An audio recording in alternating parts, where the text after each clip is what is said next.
Hi everyone, मैं हूँ भारती सिंह। आप लोग मॉम एंड बेबी चैनल के साथ जुड़े हुए हैं। आज मैं बताने जा रही हूँ आप लोगों को फीवर और सर्दी खांसी, पुरानी सर्दी खांसी से कैसे आसानी से बहुत ही जल्दी छुटकारा पा सकते हैं, उसका घरेलू नुस्खा।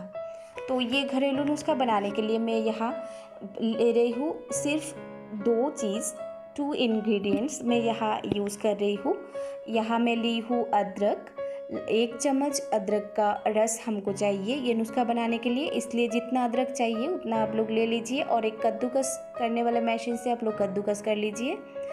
यहाँ इसको ग्रेट कर ले रही हूँ इसीलिए ताकि ये आसानी से ये जूस निकल जाए। आप लोग कोई जूसर या कोई चीज़ यूज़ मत कीजिएगा, क्योंकि अदरक का रस निकालने के लिए हाथ से अच्छा हाइजीन और कोई चीज़ नहीं होता है हाइजीनिक। सो इसको सीधा कद्दूकस करके हाथ की मदद से प्रेस करके इसका रस निकाल लीजिए। 1 टेबल चम्मच रस चाहिए हम लोगों को, तो वो निकाल लीजिए।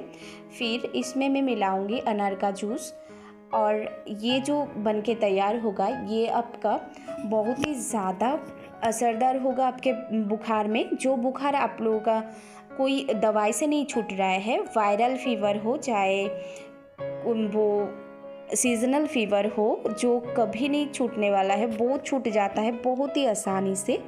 एक ही दिन की डोज से पूरा 1 दिन लीजिएगा तो अगला दिन से आपको फीवर में भी और सर्दी, कितना भी पुरानी कफ जमा हुआ है वो कफ भी निकल जाता है एक ही दिन की डोज से।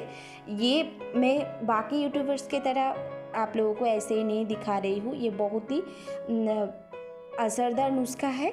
तो अनार की छिलका को हटा के दाना निकाल लीजिए।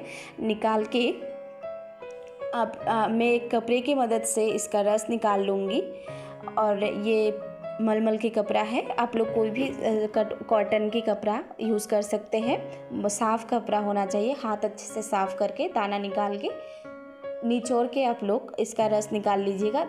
ये सिट्रिक फ्रूट्स है, अनार या पाइनएप्पल, ये सब चीज़ थोड़ा सिट्रिक होता है तो एलर्जीज या अनहाइजीन हो जाता है। दूसरा कोई भी मेटल, मिक्सी या कोई भी चीज़ से अगर रस निकालने जाइएगा जूस, तो वो थोड़ा सिट्रिक हो जाता है, एलर्जी कर सकता है। इसीलिए हाथ से ऐसे कपड़े की मदद से निचोड़ के निकाल लीजिए। आप लोग कोशिश कीजिए ये इससे 60 ml जूस निकालने की। ऐसा एक साइज़ का अनार लीजिए ताकि 60 ml जूस निकल जाए। उससे ज़्यादा भी हो सकता है, कम भी हो सकता है। बस इस जूस को, अनार और अदरक के जूस के कॉम्बिनेशन को, इस जूस को आपको 3 घंटा के अंदर कंज्यूम करना है। 20-20 ml करके बेबी लोगों को या बड़े लोगों को दीजिए 3 घंटा के अंदर। हर 1 घंटा के अंतर में 20-20 ml करके 3 बार दीजिए, तो बहुत ही अच्छा होता है। एक ही दिन की डोज में आपको फ़र्क नज़र आएगा सर्दी या बुखार में। ये बहुत ही असरदार नुस्खा है, आप लोग आजमाइए ज़रूर, और इसका रिज़ल्ट मेरे कमेंट बॉक्स में आप लोग खुद ही लिख के भेजिएगा। ये हमको बहुत ज़्यादा बिलीव है। Thank you.